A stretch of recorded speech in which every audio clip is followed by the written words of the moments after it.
Lieutenant Colonel Scott Mann, I'm really excited to have you here on the podcast. We've spoken a few times in the green room, behind the scenes at Fox News, and I told you that I am very interested in Green Berets. I'm doing a series now on America's biggest badasses, Scott. I'm talking to Marine Raiders, I'm talking to Navy SEALs, and I'm talking to Green Berets, which you are.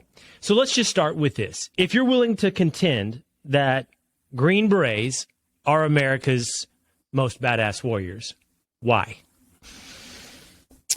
I would say, well, one, I always try to come at that a little bit differently. And here's why. It's because every single one of our warriors in the special ops community, and I've worked with all of them, they each have a very unique charter. And we rib each other and we have a lot of fun with who's the best and all that. But the reality is every single group you just named has a very distinct charter in our national security. And Green Berets, what makes them very, very unique, more than any other group out there, is that they work by, with, and through indigenous people, and they help them stand up on their own from the inside out. You won't find another group in the inventory of U.S. Special Ops Command that does that like they do. And they've literally been doing it since World War II. So the ability to mobilize other people in low trust areas to take action, in other words, go in with 12 and come out with 12,000. I'll put that up against any outfit out there. So it's interesting, Scott, in talking to guys of various special operation forces, various branches, it's true what I've gathered, what you said, that everyone has a unique charter. But one of the things I feel like I've started to gather is everyone's practical purpose seems to be somewhat melding. I used this analogy with a Marine Raider I was talking to. I said, basketball used to be very specific. You had a center, a point guard, you had an off guard, and a small forward and a power forward. Basketball has evolved into everyone being a switchable 6'6" ball handler who can shoot. And when I talk to, for example, MARSOC guys, they would describe their job very similar to what you described as the job of the Green Beret, with the acknowledgement that Green Berets have been doing this throughout history. But training up indigenous forces, adopting a technique, a strategy, which I know you helped pioneer, VSO, even Navy SEALs to some extent seem to have taken on some of this task. Is it wrong? Am I wrong in saying a lot of special operations is becoming the switchable basketball player? You guys are all adopting a lot of the same skill sets, and if not same charter, same practical purpose. I think there is some interoperability. I think if you look at how U.S. SOCOM was formed, U.S. Special Operations Command, in 1986 under the Goldwater-Nichols Act, it was out of failure. And a lot of folks don't know that, but SOCOM was actually formed at one time. Up until 86, you had the services were responsible for their own special operations. So the Army had the Rangers and the Green Berets, Delta, Navy had SEALs and the special boat units, Air Force had the pararescue and the commandos. But they all operate, and then the Marines took the tact, at least at that time, that all Marines were elite. Right. So everyone had this service-centric approach. And then you had the Iranian hostage situation, Operation Eagle Claw, which was an unmitigated disaster where the services tried to come in and there was no coherent joint interoperability. And you had dead Americans and you also had strategic failure at a time when our nation needed strategic success. And it was a real wake-up call for a lot of those junior Delta Force operators and pilots who said never again. And so the formation of U.S. Special Operations Command out of those ashes brought together a joint unified command under a four-star general with regional command-like authorities to put SEALs, Rangers, Delta Force, Green Berets, Air Force Special Ops, Marine Raiders, all under the same umbrella, and then to leverage each other's strengths and capabilities. So yes, there is a degree of interoperability, Will, and it's good, but there's also a very unique value proposition that each of these organizations brings to the table.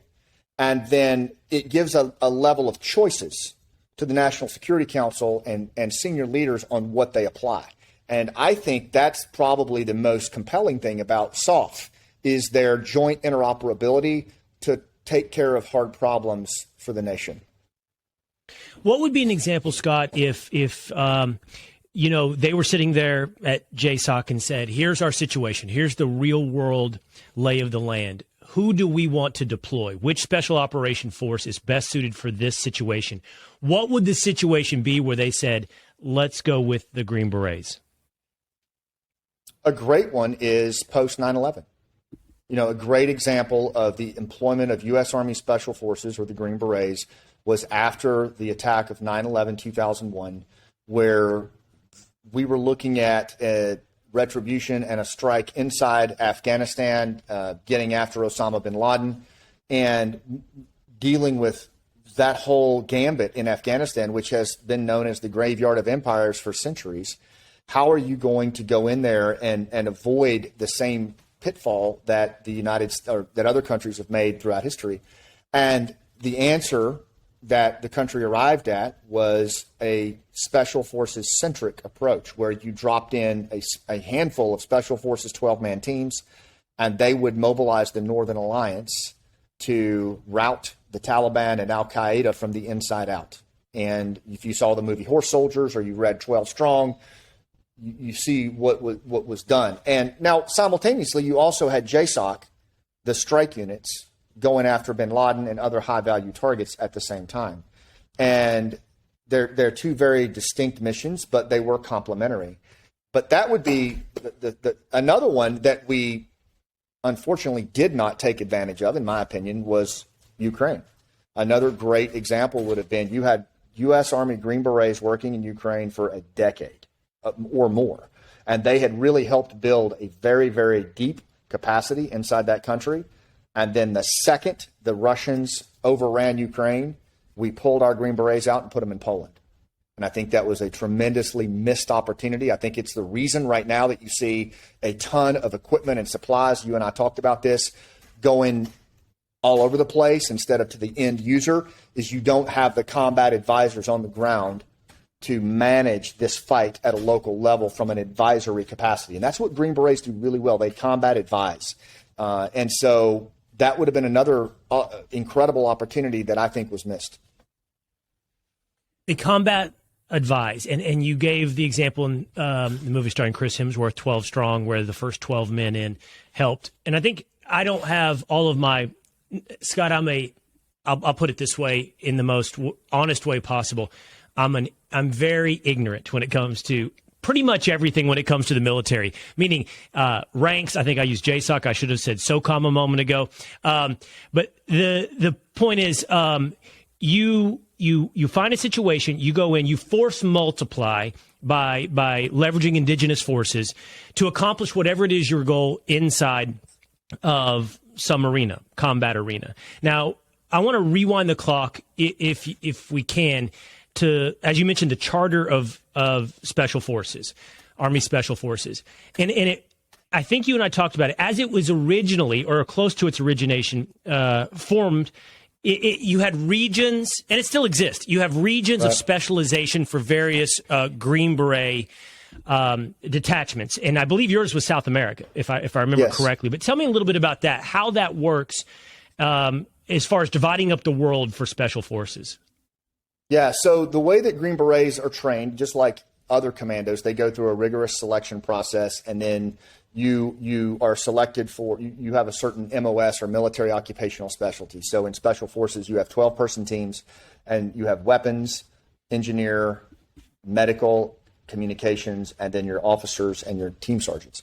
Each of those specialties is highly trained. Like a weapons sergeant can assemble and disassemble any weapon in the world blindfolded, to include, an early 1900s British Enfield.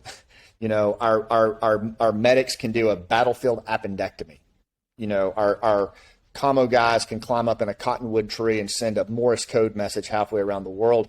And our engineers can build roads and blow them up. So they all have these immense skills. They can train them. They can cross-train. And then Again, our job is to go in and build indigenous capacity. So what you want to be able to do with a 12-person team is to go into an area either with a regular force like the Afghan commandos or an irregular force like Afghan farmers with village stability.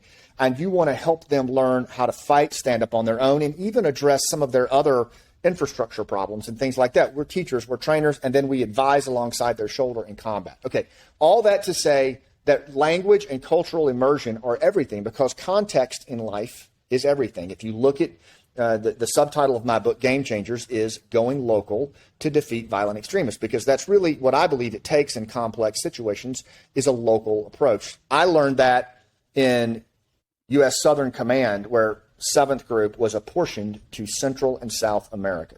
That's where we've been operating for decades. And what happens is, well, you go into these places, and there's kind of a rule in special forces, probably in life. You build trust when risk is low, and you leverage it when risk is high. And I'll just give you a quick example. U.S. Army Special Forces 3rd Battalion, 7th Group were stationed in Panama along the Panama Canal for obvious reasons, right? Because they could train the Panamanian forces, they could launch and train other countries in Central and South America and help keep a level of stability as cadre. When Just Cause happened and we invaded Panama, this big armada came down to invade. It was Rangers, Marines, 7th Infantry Division, and they routed the Noriega, hardcore elements within hours. But the Panamanian Defense Forces fled to the countryside, to their quartels in the outlying areas. And so what the United States decided to do was they were going to launch task forces to do search and destroy operations. Well, the Green Berets who lived in Panama, they're like, my God, we're going to be cleaning up this mess for the next 30 years if we mount search and destroy operations for these holdouts. So what they did was they proposed an operation called Operation Ma Bell. And what they basically did, I'll give you one example. A guy named Major Higgins, who was stationed in Panama, flew in with his company of Green Berets on like 3 helicopters, landed at a nearby school. This is in the 80s. So he picked up a payphone, put a quarter in the payphone, and called the commander of the local quartel and said, hey, look out your window. About that time, a stealth bomber dropped a bomb, and he goes, that's what's going to happen if you don't surrender in the next 30 minutes. So like 25 Green Berets loaded up on their helicopters, flew over to the soccer field, and the entire brigade was lined up at stack arms. They effected the entire surrender of the Panamanian Defense Force, over 8,000, without firing a single shot. It's called Operation Ma Bell. And to me, as a young captain, man, when I heard that story in the Q course, I thought, my God, that is the essence of what we should do. And these were all NCOs and junior officers that came up with this plan. And it worked brilliantly, and it's been done time and time again. It's not as sexy as a lot of the first in JSOC strike kind of things, but as a combat multiplier, and you think about now, we're able to go to Panama. I took my kids there a couple of years ago for spring break, drove all through the countryside. No way we would have been able to do that if we'd have done search and destroy missions, just a couple of decades ago. It's interesting. You said it's not as sexy. And again, so my exposure to most of this probably is through the world of Hollywood, but also having talked to some of you guys. And it does seem like, for example, in comparison to the SEALs, there is an appetite for search and destroy, as you said, rock eaters or whatever it may be. Let's go ahead, direct action. And it seems that that's really a cultural or personality type now that is either attracted or created within that special operations force. Is it for Green Berets, for you, like you get excited about the fact that that story is 8,000 surrendering without a single shot fired, where, as you just said, it might not be as sexy for a SEAL who's like, whoa, then there was no action. Is that your personality being attracted to the Green Berets, or is that a culture that you joined and then came to appreciate? Well, that's a great question, and I think it kind of has to be unpacked. I think it's at a couple of different that exists at a couple of different levels. Green Berets are kind of a house divided. One of the things that the global war on terror created was a 20-year war where we kind of lost our identity. In fact, there's a paper by a guy named Colonel Ed Krug called the SF identity crisis. And what happened was, after 9/11, the U.S. Army Special Forces really did a phenomenal job of mobilizing the Northern Alliance and other Pashtun tribes to stand up against the Taliban and Al-Qaeda. It was a textbook unconventional warfare mission. And then we completely snatched defeat from the jaws of victory by reverting back to a conventional war plan of occupying the same Soviet-style, Soviet bases that the Russians had, and basically doing the same coin strategy, counterinsurgency, that we had done in Vietnam. And we did it for the next 20 years. And as a result of that, Special Forces had a hand in that. We made a mistake in that we went to what we felt was short-term effective operations, which was direct action, surgical strike. We became kind of a JSOC junior. We started walking the Taliban down in the rural areas. We were very kinetic focused. And yes, we did the by, with, and through thing, but it was usually to get on top of a target.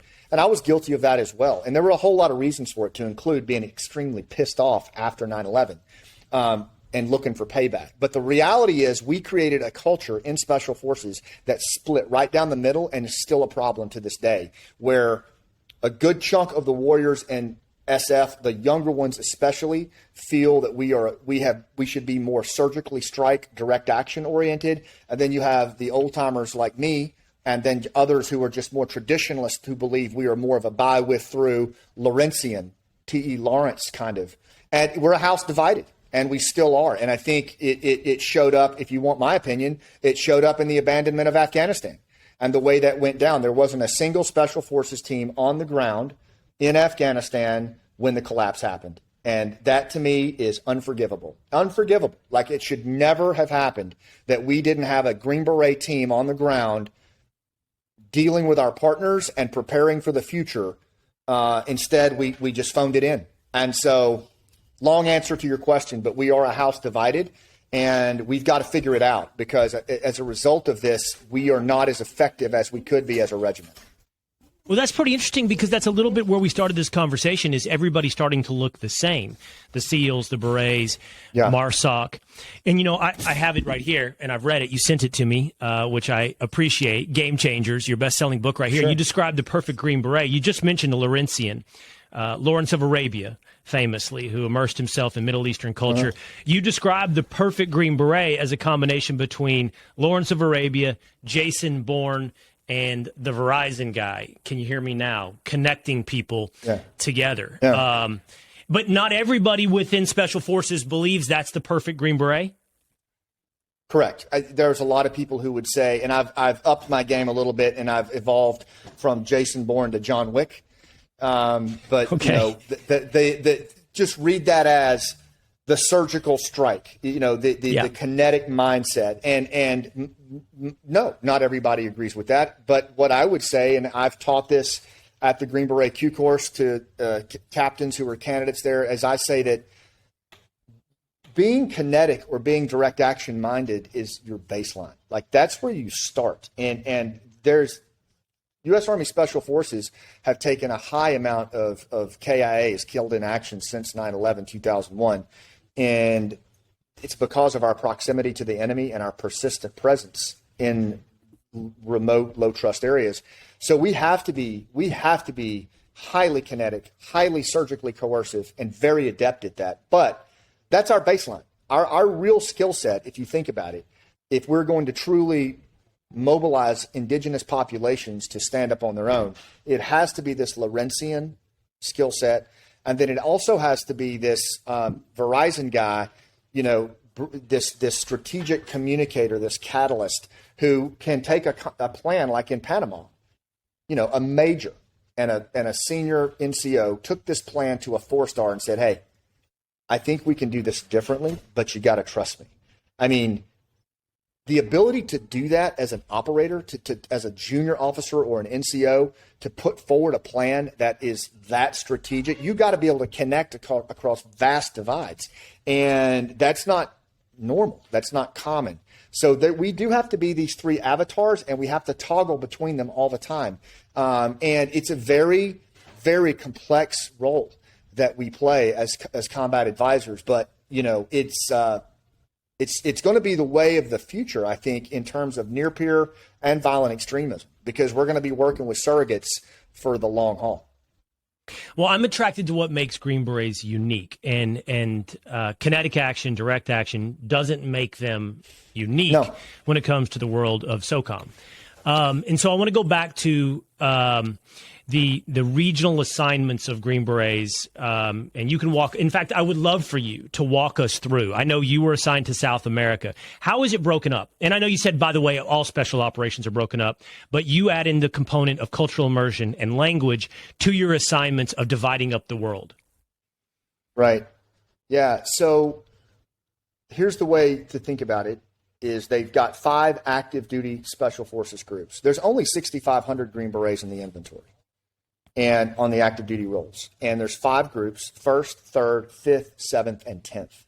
Each one of those groups has a regional orientation. So they have a chunk of the world that they are apportioned to that is written into that theater's combat plans and are part of the 4-star geographic commander's war plan, right? So and I think they may have changed this, but I believe we're the only unit that is mentioned by name or by designation. So like on the war plans for Southcom, you would have an airborne division, an air mobile division, 7th Special Forces group. Like it is specifically apportioned to that group, which means there's an inherent responsibility on that Special Forces group to be proficient in the language, to understand the culture, and probably more importantly, to develop social capital and long-standing relationships in these areas with key units. Like that is a very, very important thing. Right. So for example, when I was in 7th Group, you would deploy down to, you would have a primary country, you would have a secondary country, you would deploy down to those locations, and you would train with the Colombian Lanceros. And by the time you reach lieutenant colonel or master sergeant, you've actually worked with this unit so many times that the guy that's like the chairman of the Joint Chiefs and Staff in Colombia, he was a lieutenant when you first started training him. So the depth of the relationships are enormous. Right. And that social capital is really what we as a community offer to the National Command Authority when things go south, because we can pick up the phone. We can jump in and make a connection that could alter the outcome of a strategic situation through a relationship. And that gets lost a lot. What's the training like, Scott? Like, so you get assigned, I think you said it's 7th Command, South America. You therefore have to learn Spanish. I mean, did you go into Special Forces already with a base of knowledge of Spanish? Did you get taught that from the ground up? And on top of that, how do you go about learning the culture? Is it all on first deployment? Is there a way within your original training, your beginning here in the United States, that you start to learn about the cultures of South America? So it's a mix. I had some Spanish because I wanted to go 7th Group. I had been assigned to Panama as a lieutenant, fell in love with the area of responsibility, so I wanted to go to that group. So I started studying Spanish on my own. That's not uncommon. The group also draws a lot of Latin American officers and NCO or of Latin American heritage. We have a lot of folks that want to work in that part of the world because it's part of their heritage, part of their origin story. Mm-hmm. But me, I grew up in Arkansas, but I loved that part of the world, and I was fascinated with it. So a lot of people do the pre-work, but the normal journey that you go on is you go to Special Forces selection, which is 3 weeks. Then you go to the Q course, which could be as much as, by the time it's all said and done, anywhere from a year to 18 months. And then on the back end of that, you go to Survival, Escape, Resistance, Evasion Training, or SEER, which every commando goes to.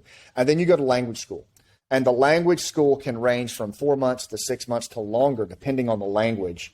And you apply for, you take an aptitude battery early on in the Q course. And depending on what you score on that aptitude battery, you're placed in a language unless you already have a language capability and you've tested on the Defense Language Proficiency Test, in which case you can straight track right into a group, which is what I did. Once you're in the group and then going through the language training, you start to learn about the culture. But it's really the cultural part, Will, is when you are placed on a Special Forces Operational Detachment Alpha or A team. That's when the real learning begins. That's when your team, your 12-person team, really starts to take you through the paces and inculcates you in this cultural awareness, cultural immersion.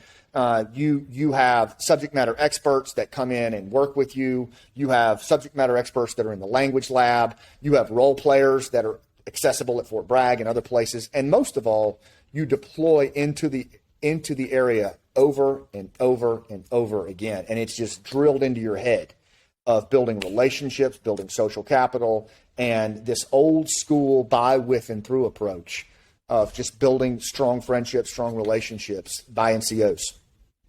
Is it fair to say Army Special Forces active duty are spending more time on deployment than other special operation forces? You know, because even during peacetime, it sounds like you're on deployment on a consistent basis, building those relationships and, you know, beginning cultural immersion. Yeah, there's a thing called a Theater Security Cooperation Plan, or a TSCAP, which is basically, it's an engagement plan that every 4-star general who is a geographic commander has for her or his area of responsibility, right? And so there are these engagements that happen at that level, mill to mill, military to military. For decades, U.S. Army Special Forces has been at the forefront of that within U.S. Special Ops Command. The Marines do it, the SEALs do it, they all do it. But so let me back up just real quick. You've heard me talk about unconventional warfare, where you basically work by, with, and through local people to help them overthrow a government like we did in Afghanistan.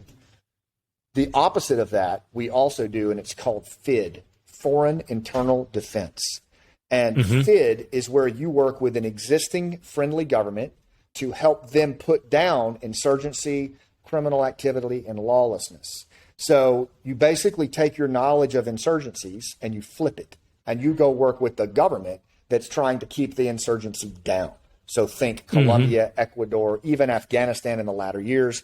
And you see a ton of Green Berets in that capacity because we understand insurgent warfare. So we can either be the insurgent or we can help put down the insurgents. And that's what we spend the propensity of our time in peacetime doing, is working with governments in high risk, low trust areas to deal with insurgencies and lawlessness. And we combat advise their forces to do that.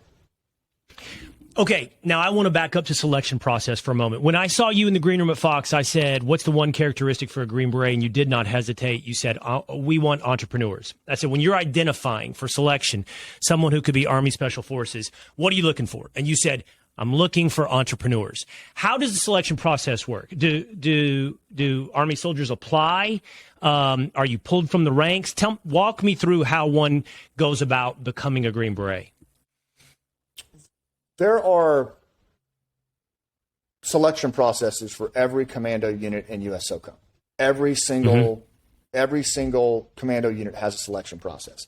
And honestly, the selection process is, at the surface, would not look that different. You know, if you were to just like go and look at each one, it would look very similar. And because, you know, at our core, there are baseline capabilities that we look for in commandos. We look for resilience. We look for a no-quit attitude. We look for teamwork. There are these just baseline. We look for warrior ethos, self-starters. There are these baseline qualities that I think define a soft operator across the board. But then there's another, you know, like everything else, there's different layers that each of those units, this is why it's so important that we know who we are, right? That each of these units are looking for when they select and when they assess. And I have to be careful here because the assessment and selection process is classified and for a reason, because of who we look at. But it is safe to say that what they are looking for is someone who has like an entrepreneurial mindset, who is a creative thinker, who is going to be presented with a problem, and they give them all these different, like, three-wheeled Jeeps. I wrote a play about the Special Forces community called Last Out that I perform with other veterans, and one of the things we do is we actually take the audience through selection in the Q course, and we show them some of the crazy events and things that happen, but like a three-wheeled Jeep with a couple of poles and some lashing, and your 12-person team has to figure out how to make that thing roll for 12 kilometers through the Fort Bragg sand. And, you know, what the instructors are looking at is not so much whether you make the Jeep work, but how do you interact with your team and what levels of innovation and creativity are you coming up with? But we also look for guys and girls that can operate alone and independently at the same time. So, and then finally, and this is when you get into the Q course, when you go to Rob and Sage and some of these role player scenarios, we look really closely at how you deal with others. How do you deal with indigenous people? How do you deal with gorillas? How do you deal with illiterate farmers? Do you call them booger eaters and tell them to get on the truck, right? Or do you treat them with respect that you would treat your own teammate? We're looking very closely at that, and we're assessing on that. And you could be the best warrior on the planet and the best gunslinger on the planet, and if you can't treat a host nation partner with respect and credibility, we're going to tell you to go to that other unit down the street. Because that's not what we do. Our bread and butter is our relationships with others. So we select on that on a range of levels to include role-playing scenarios, and we get rid of a lot of people based on their inability to just connect with other humans. Okay, I'm going to ask you a couple more questions, and you just alluded to this. Maybe you can answer them, and maybe you cannot. The good thing about me is I don't even know if I'm brushing up against something that might be classified. So I'll ask you, and it's up to you of whether or not you want to answer. You said something earlier that I found fascinating. So, say, for example, you're an American Latino of some descent. Then operating in the Southern Hemisphere, South America, is attractive because you said of origin stories and also language. So if I took a demographic overview of Army Special Forces assigned to different theaters, and I think you have Asia, which might not be one, right? I think is Korea one region of theater, and China and South Pacific another. You had at one time, you told me over the last 20 years, everybody's been Afghanistan and the Middle East, but there was one specifically designated to that area. If I took a demographic overview of each of those theaters, would the Army Special Forces ethnically look like that theater? I'm just curious, is that a big advantage in selection? So are more Asian Army soldiers serving not in South America, but in Asia? So I'm going to make it like this is probably an anecdotal swag, and I don't have data backing me up. And I spent most of my time in 7th Group, so I would say if you stepped back, it probably would. There would be a large representation of that ethnicity from that area of responsibility. I think you would see that there's a draw there. I think it would be undeniable that you would see that. However, I think you would also be surprised at the number of people in the group who are not from that region or have anything like backstory to do with it except an immense interest in it.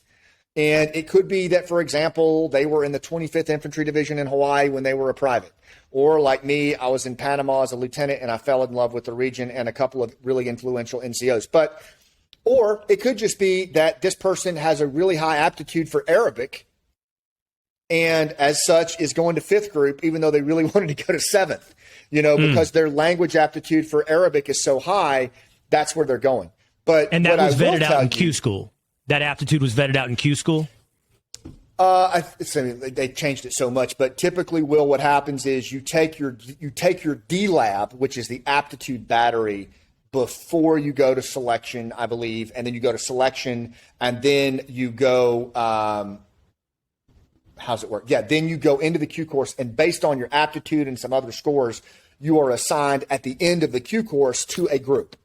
And then at the group, towards the end of that, you go to language school, and then you take your aptitude test for your target language. And then you have to take that aptitude test for the rest of your career. Like, you have to stay proficient. You get paid for language proficiency.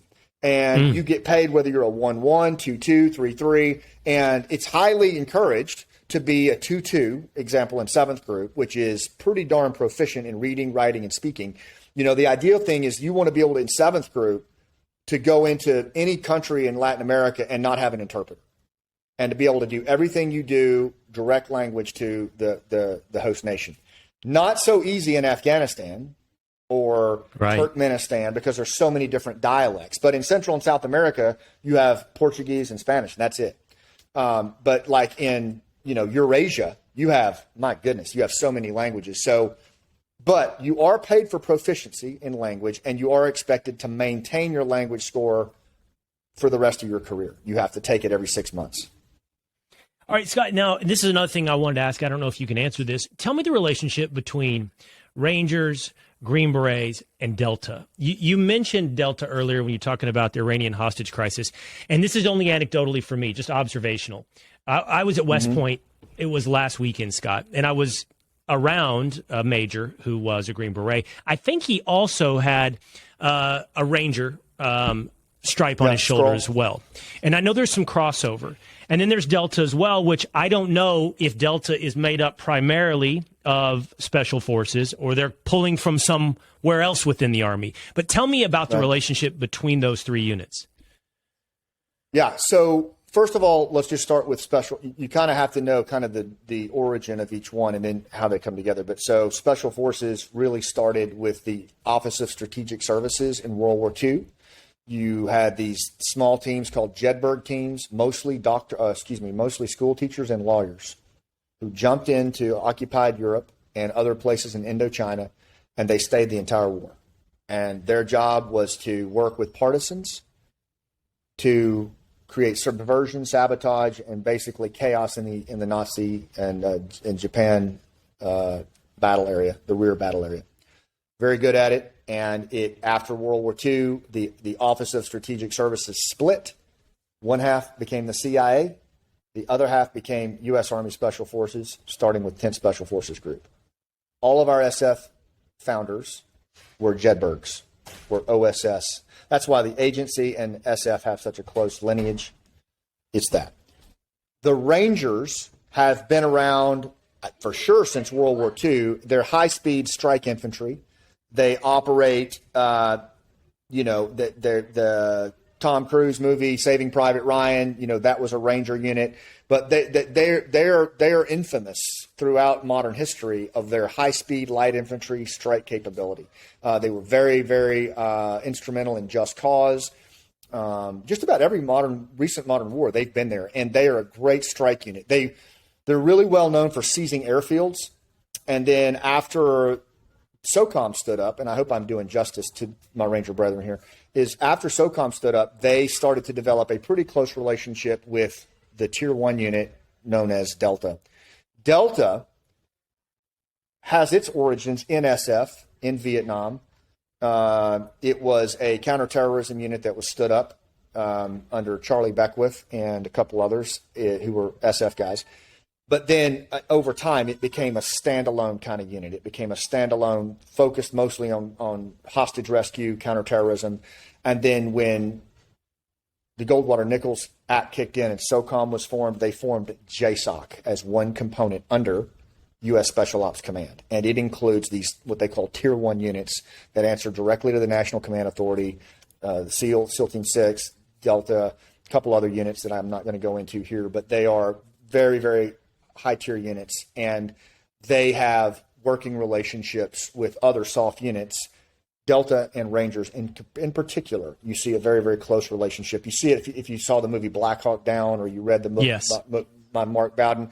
He does a pretty good job of articulating what you see as a relationship between those two organizations. In a sense, the global war on terror, man, if I'm being honest, that 20-year war, I believe, really enhanced the interoperability of all these organizations. Like what was once kind of a habitual relationship between Delta and Rangers, I think you could make a strong argument that there are lots of other different relationships out there as well. But that one really does stand out, is that I think they still enjoy kind of a close relationship with each other, whereas a lot of times the Rangers will form an outer cordon and Delta will go in and do a surgical hit or a surgical strike. What is Green Berets? What is Army Special Forces' relationship with those two units? Is it not as cozy as those two with each other? And when I say that, if I took a survey, and I'm going to ask you again questions that I don't know if you can answer, but if I took a survey, first of all, if I took a survey of Green Berets, would many of them be Rangers? And if I took a survey of Delta, would many of them be Special Forces? Great questions. So there is a fairly sizable number of Green Berets who were in Ranger Regiment. And then remember, there's also Ranger qualified and there's Ranger regiment. Yes. So like Right. I'm Ranger qualified. I went to Ranger school. I never served in a Ranger unit, so I wear the Ranger tab on my left shoulder under my Special Forces tab. And Right. there's a high expectation in Special Forces that you better have that Ranger tab. Like that is something that is, expected. It's not required. But then there's also, if you serve in a Ranger unit, like the 1st, 2nd, or 3rd Ranger Battalion, you wear a Ranger scroll, and that means that you served in that unit. It's not uncommon at all to see quite a few guys in SF who wear the Ranger scroll who were in one of those battalions before they went SF.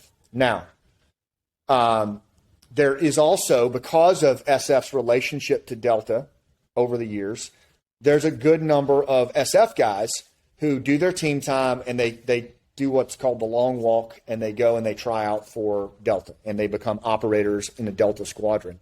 There's a good number of guys who do that. What you don't see really is Delta guys coming over to SF, Right. because of the it just doesn't really happen. There are guys who go SF Delta back to SF, but you don't see it go the other way. And as far as our relationship, I would say it's okay. It's okay. I've seen it very strained. But it's all right. And we get the job done together when we need to. But there's a lot of baggage there as well. Interesting. Do you want to tell me what that baggage is about? Yeah, sure. I mean, some of it's just the natural operating parameters of those organizations, and there's the rivalry piece. But then there's also just the charters that each of them have and the authorities that each of them have. Right. For example, you take any tier 1 unit has authorities direct, much higher. So they come in and when they go hit a target, man, it's, get out of the way. Whereas SF are a bit more not as high tier and are typically operating in an area in a persistent fashion. So they're in there for longer. It's not the in and out kind of thing. So you can imagine when you start to have that kind of operating construct that there's going to be tension just bumping up. You got guys that live there. You got guys that come in and out and strike answering to a different authority. And Right. a lot of ego on both sides who think that their mission is, the mission.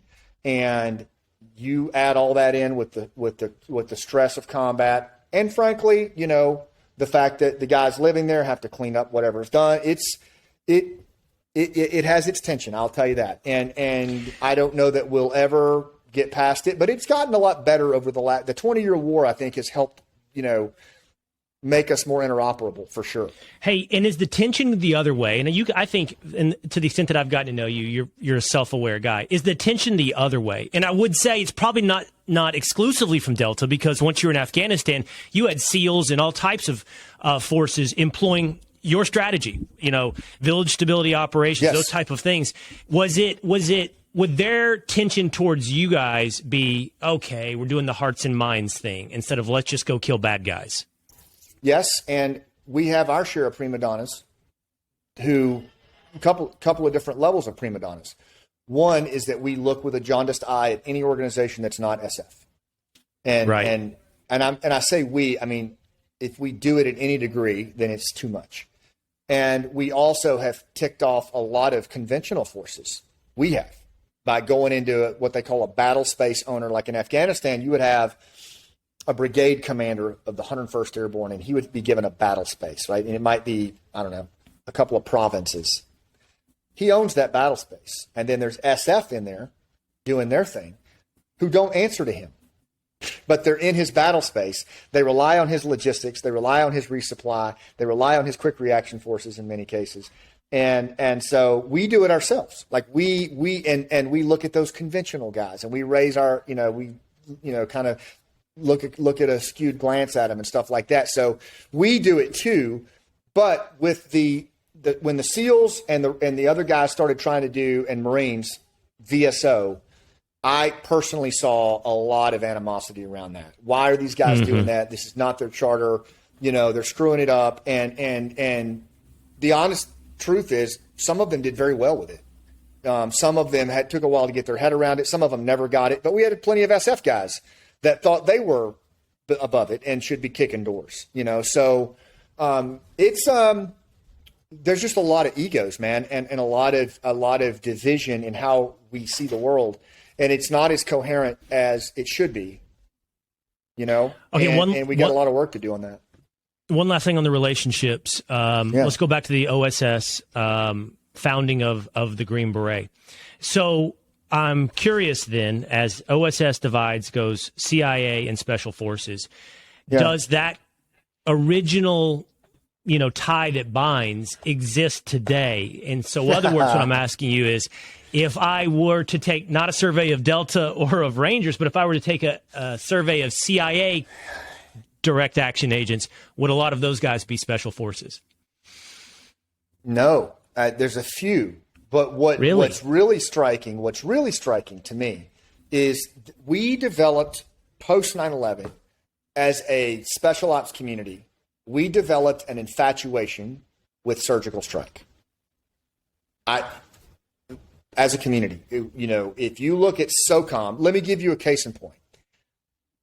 There has never been a U.S. SOCOM commander, 4-star, since 1986, who has commanded special forces at the battalion level or higher.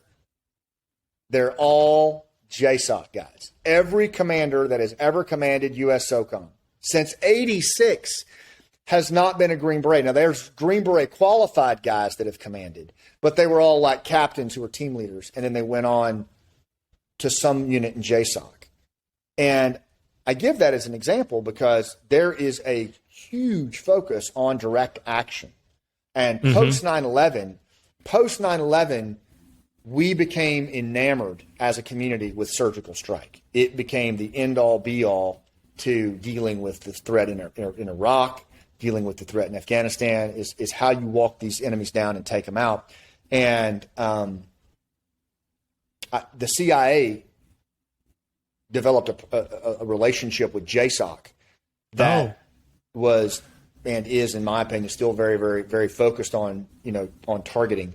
And I think we've got a long way to go on the by, with, and through piece with the intelligence community. We need to do some work. I would have guessed with the linguistic and cultural skills of the Special Forces, it would be a more intertwined relationship with the CIA. I would have guessed that. No, you would, but I can tell you, that was not my experience, and I had a lot of exposure in that world, not as much as some, but I think that it is not as focused on that as it used to be, and it could be better. It's one of those areas I think we need to close the gap.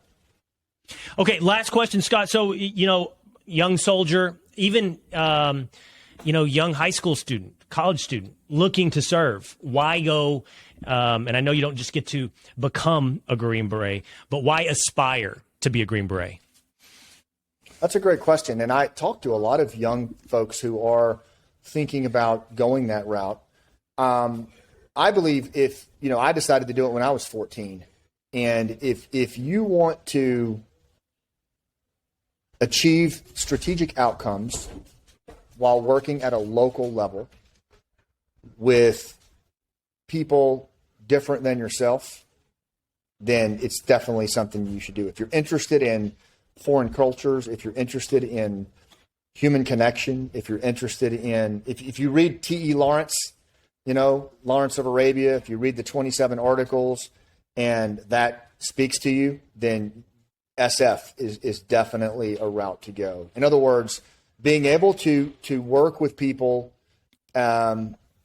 shoulder to shoulder, down in the trenches, down in the level where everyday life happens, and helping them stand up on their own and being a part of something like that. If that resonates with you in any way, Special Forces is a great way of life. I looked at my boys when I retired about 10 years ago, and I actually was able to tell them, this ride that I was on for nearly 2 decades was even greater than I thought it would be as a 14-year-old kid when I heard a Green Beret tell me what he did for a living in a soda shop in Mount Ina, Arkansas. It was better than I thought it would be. And the reason was because of working in all those amazing places with these people that most of the world has forgotten about.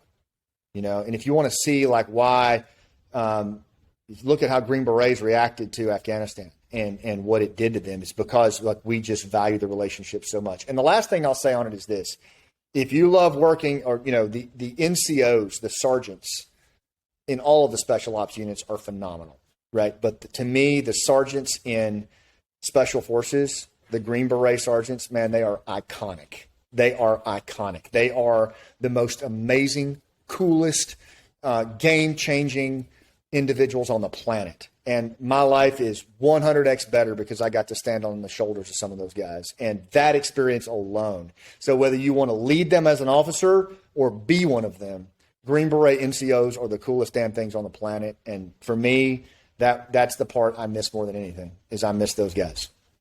Well, I'll tell you this, Scott, you're a great representative. I'm not saying you're a great salesman, but you're a great representative of the Green Beret community. I will tell you, I have no idea. I'm too old now, but I have no idea if I ever would have had what it takes. But when I used to ask myself that question, Scott, I thought in the world of Navy SEALs. And the reason why is I was a competitive swimmer from, the age of 6 and played water polo in college. So I thought, well, maybe I have some skill set that's applicable. But as I've gotten older and I've gotten to know guys like you and I've read Game Changers, I really think in the end, if there was a path that I could have been successful and fulfilled, it would have been this. It challenged not just my physical resilience and ability, but my mind. And look, I like walking through neighborhoods and immersing myself in American cities, international cities, in every culture. And I think this would have been the one that challenged my curiosity, my mind, and my physical ability. So you has been a great representative and probably bumping it up to number 1 for me.